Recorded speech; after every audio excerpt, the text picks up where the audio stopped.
Welcome to the Learning Pines YouTube. We hope this video helps. You start by installing Blockit and signing in.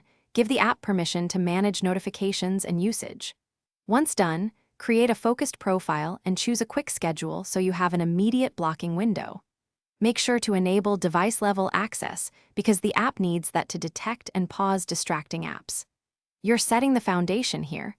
Permissions let the tool control interruptions, while the profile determines what stays blocked versus what remains available. Now configure the core rules. Pick apps and websites to block and group them by priority so urgent tools aren't interrupted.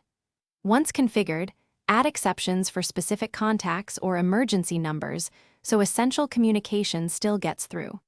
Then set timers, recurring schedules, and intensity levels to control strictness.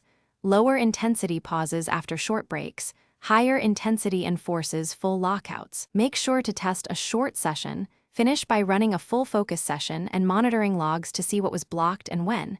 This data reveals where you need tighter rules. Once you review results, adjust block lists and schedules to match real usage patterns and make sure recurring windows align with your peak work times.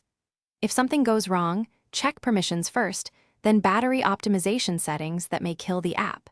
If persistent, force stop and reinstall. One tip: restart the device after permission changes to apply them reliably.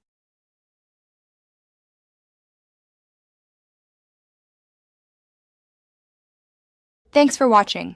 Consider subscribing if we helped you.